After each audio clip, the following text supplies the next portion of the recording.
सब लोग बोलते हैं कि सिर्फ वेज खाना चाहिए और नॉन वेज नहीं खाना चाहिए। तो वेज खाओगे तो उम्र ज्यादा बढ़ेगी और नॉन वेज खाओगे तो ये होगा वो होगा। तो I mean what is the difference between veg and non veg? A lot of people want to know this. जानवरों को खिलाते फिर जानवरों को मारते खाने के लिए, क्योंकि प्रोटीन वहां से मिलता है। लेकिन जानवर को प्रोटीन कहां से मिलता है? वही घास और पेट से। भाई साहब का बहुत अच्छा सवाल है। भाई साहब ने पूछा है पहले कि कौन सा मज़हब है जो मासूम जानवरों को कत्ल करने की इजाज़त देता है। फिर उसने कहा कि इस्लाम में आप जानवर का कत्ल करते हैं, आप नॉन वेज खाते हैं, हिंदू धर्म में इसकी मुमानियत है। आपका सवाल है कौन सा मज़हब। पहले मैं इस्लाम का जिक्र करूँगा, बाद में इंशाअल्लाह दिगर मज़हब का भी जिक्र करूँगा। जहाँ तक कि इस्लाम का सवाल है, एक मुसलमान बहुत अच्छा मुसलमान रह सकता है प्योर वेजिटेरियन बन के भी। इस्लाम में ज़रूरी नहीं है कि आपको नॉनवेज खाना चाहिए, फ़र्ज़ नहीं है।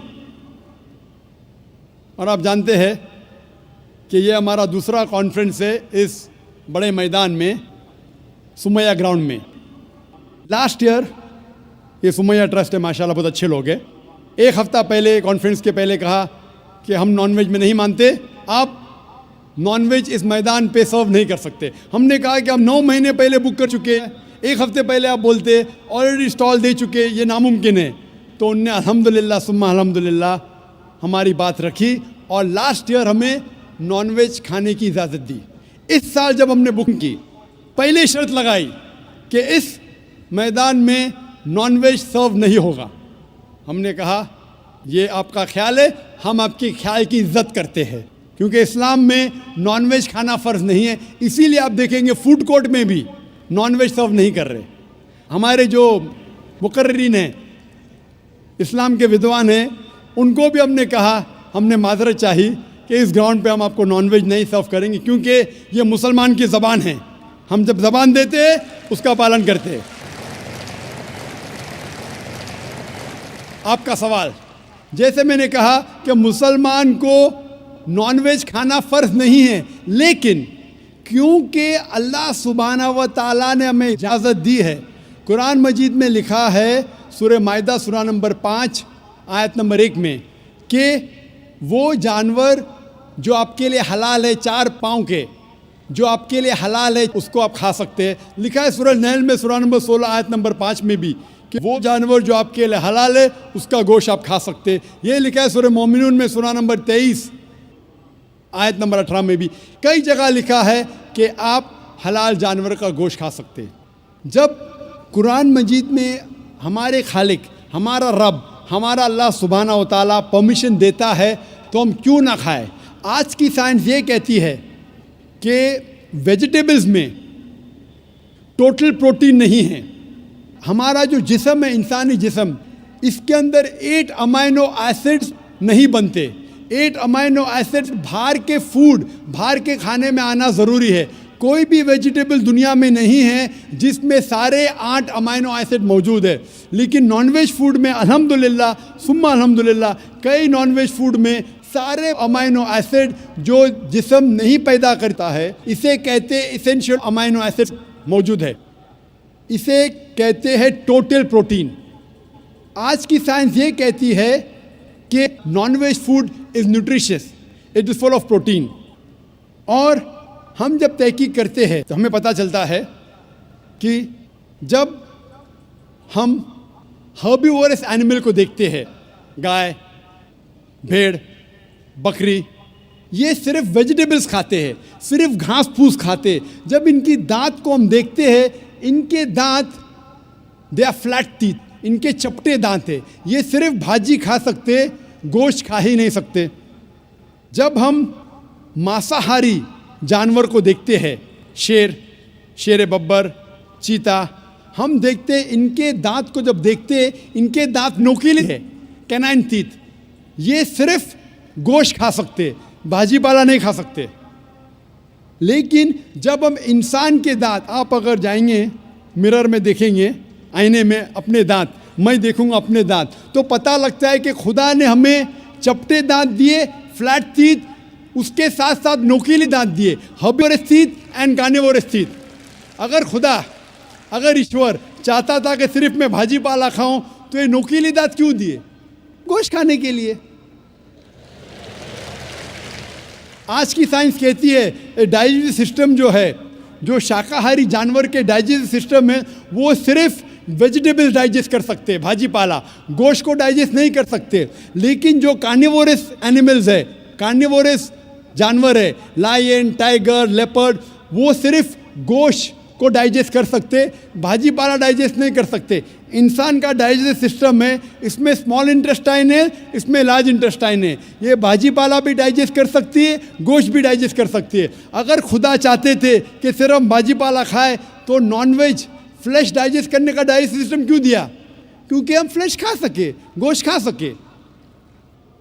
बहुत से गैर मुसलमानों को ये गलत फहमी है कि उनके मज़हब में गोश्त खाना हराम है, और कई हिंदू समझते हैं कि उनके मज़हब में लिखा है कि गोश्त खाना हराम है। और आपने कहा कि हमारे धर्म में गोश्त खाना हराम है। भाई साहब, आपको आपके धर्म का इल्म कम है, इसीलिए मैं कहता हूँ कि हिंदुइज़्म जानने के लिए हिंदू की तरफ मत देखिए, हिंदू ग्रंथ का मुताला कीजिए। जब आप हिंदू ग्रंथ का मुताला करते हैं, लिखा है मनुस्मृति में चैप्टर नंबर 5 श्लोक नंबर 30 में, उसमें लिखा है कि ईश्वर ने कुछ जानवर बनाए खाने के लिए और कुछ जानवर को खा जाने के लिए। God has created some animals to eat and some to be eaten. अगर आप उस जानवर को खाते हैं जिन जानवर को खुदा ने बनाया है खा जाने के लिए, तो आप गुनाह नहीं कर रहे। If you are eating the animals who God has created to be eaten, you are not doing a sin. आगे जब पढ़ते लिखा है मनुस्मृति में चैप्टर नंबर 5 में, अध्याय नंबर 5 में, मंत्र नंबर 40 में, कि खुदा ने कुछ जानवर बनाए हैं कुर्बानी के लिए। अगर आप कुर्बानी में जानवर का कत्ल करते हैं तो आप गुनाह नहीं करते। आगे लिखा है मनुस्मृति में चैप्टर नंबर 5 मंत्र नंबर 41 में कि जानवर का कत्ल करना, जो जानवर खाने के लिए बनाए गए हैं, वो गुनाह नहीं है। इसी तरीके से कई जगह वेद में लिखा है कि ऋषि गोश्त खाते थे, जानवर को खाते थे। वक्त नहीं है डिटेल में बात करने का, लेकिन अगर आप महाभारत पढ़ेंगे अनुशासन पर्व चैप्टर नंबर 88, इसके अंदर युधिष्ठिर जो पांडव का एक भाई था, वो पूछता है भीष्म से कि हम यज्ञ में, पूजा में क्या खाना दे भगवान को, ईश्वर को, ताकि हमारे पुरखों को संतुष्ट मिले। तो भीष्मा कहता है युधिष्ठिर से कि आप यज्ञ में अगर भाजी पाला देंगे तो हमारे बाप दादा 1 महीने के लिए खुश रहेंगे। अगर आप मच्छी देंगे 2 महीने के लिए, अगर आप खरगोश देंगे 3 महीने के लिए, अगर गोश्त देंगे तो 4 महीने के लिए, अगर आप बेकन देंगे तो 5 महीने के लिए, अगर परिंदे का गोश्त देंगे तो 6 महीने के लिए, अगर हिरन का गोश्त देंगे तो 7 महीने के लिए। पूरा मेन्यू है, माशाअल्लाह बड़ा मेन्यू है। उसके आगे लिखा है अगर आप गाय देंगे तो पूरे 1 साल के लिए हमारे बाप दादा संतुष्ट रहेंगे, और अगर गेंडा राइनोसरस देंगे तो 20 साल के लिए हमारे बाप दादा खुश रहेंगे। पूरा मेन्यू है। क्या चाहते हैं बोलो? मच्छी, खरगोश, क्या चाहते हैं बोलो? ये आपके ग्रंथ में लिखा है, मेरे ग्रंथ में नहीं। हमारे ग्रंथ में सब चीज़ खाने की इजाज़त नहीं, सिर्फ वो चीज़ जो हमारे लिए हलाल है। इसी तरीके से बाइबल में भी लिखा है आप गोश्त खा सकते। अक्सर धर्म की किताबों में लिखा है कि आप गोश्त खा सकते हैं। आप मेरा अगर एक डिबेट देखेंगे जिसका मौजू था, is eating non vegetarian food permitted और prohibited for a human being? क्या इंसान के लिए गोश्त खाना हलाल है या हराम है? और मैंने डिबेट किया था एक जैन के साथ जिसका नाम था रश्मिबाई झवेरी। वो इंडियन वेजिटेरियन कांग्रेस का सदर था, प्रेसिडेंट था। वो दुनिया भर घूमता है बताने के लिए कि नॉनवेज हराम है। और उसने मुझे चैलेंज किया। मैंने कहा भाई आपस में बैठ के बात करेंगे। नहीं नहीं, पब्लिक में चैलेंज किया, डिबेट करेंगे। मैंने कहा अच्छा आ बेल मुझे मार। तो मैंने कहा ठीक है भाई, पब्लिक में। बोला मैं लोग को लेके आऊँगा। मैं बोला लेके आओ। तो पाटकर हॉल के अंदर 1998 में तकरीबन 10 साल पहले डिबेट किया। वो देखेंगे, सारी डिटेल्स है। लेकिन हिंदू मज़हब की किताब में ये लिखने के बाद कि गोश्त खा सकते, फिर भी कुछ हिंदू शाकाहारी क्यों हैं, वेजिटेरियन क्यों है? क्योंकि वो मुतासिर हो रहे थे बाकी फ़लसफ़े के साथ, जिसमें कहा गया है नॉन वायलेंस। और कुछ जैन मानते कि ईटिंग नॉन वेज इज़ हराम, इज़ प्रोहिबिटेड। और हम जब पूछते क्यों जानवर का गोश्त खाना हराम है, तो वो कहते हैं कि घास और भाजी पाला के अंदर ज़िंदगी नहीं है, जानवरों में ज़िंदगी है। जब आप कोई ज़िंदगी लेते हैं, किसी का कत्ल करते हराम है। आज साइंस तरक्की करने के बाद पता चलता है कि वेजिटेबल्स में भी जान है, भाजी पाला में भी जान है। तो वो ज़रा अपनी फिलॉसफी को तब्दील करते। ठीक है, हम जानते हैं कि वेजिटेबल्स में जान है, लेकिन वेजिटेबल्स डोंट फील पेन, वो दर्द को महसूस नहीं करते।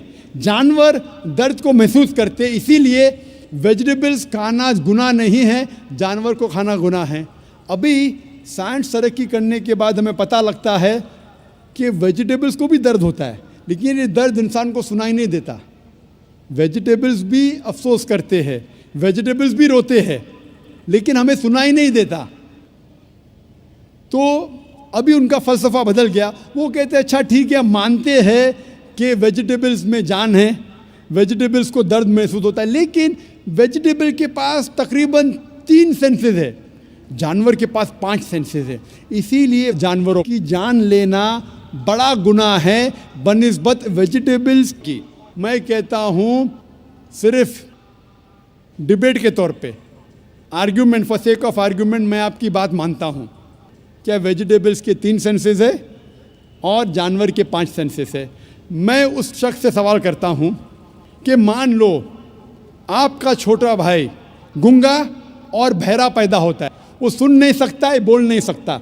जब वो बड़ा होता है तो एक इंसान आपके छोटे भाई का कत्ल करता है, क्या आप जाके जज से कहेंगे मी लॉर्ड इस कातिल को कम सज़ा दो क्योंकि मेरे भाई के पास 2 सेंसेस कम थे, वो सुन भी नहीं सकता था और बोल भी नहीं सकता था? आप उल्टा कहेंगे मी लॉर्ड जज इस कातिल को डबल पनिशमेंट दो, डबल सजा दो, वो तो मेरा भाई मासूम था, बेचारा सुन भी नहीं सकता था और बोल भी नहीं सकता था। इस्लाम में 2 सेंसेस कम या ज़्यादा के वजह से कोई खाना हराम या हलाल नहीं होता है। जो चीज़ आपके लिए तैयब है वो आप खा सकते हैं। इसी तरीके से कई वजह। लेकिन अगर कोई नॉन मुस्लिम मुझसे ये कहता है कि मैं वेजिटेरियन हूँ, मुझे कोई गिला शिकवा नहीं, आपको नॉनवेज पसंद नहीं है आप मत खाइए, लेकिन कोई नॉन मुस्लिम, कोई गैर मुसलमान, कोई हिंदू मुझसे कहता है कि आप जानवरों का कत्ल करते हैं वो गुनाह है, तो मैं उनसे कहता हूँ इस बात को मैं तस्लीम नहीं करता हूँ। आप अगर गोश्त नहीं खाना चाहते हैं, मैं आपसे खुश हूँ। अगर हिंदुस्तान में सब गैर मुस्लिम गोश्त खाने लगेंगे तो गोश्त का भाव बढ़ जाएगा। तो मुझे कोई गिला शिकवा नहीं अगर गैर मुस्लिम गोश्त नहीं खाते, लेकिन अगर मुझसे कहते हैं कि गोश्त खाना गुनाह है तो मैं ये जवाब देता हूँ। अभी आपको संतुष्ट हो चुका होगा कि साइंस के मुताबिक, आपके मज़हब की किताब के मुताबिक, कुरान के मुताबिक गोश्त खाने की इजाज़त है सारे इंसान को। Hope the answers the question.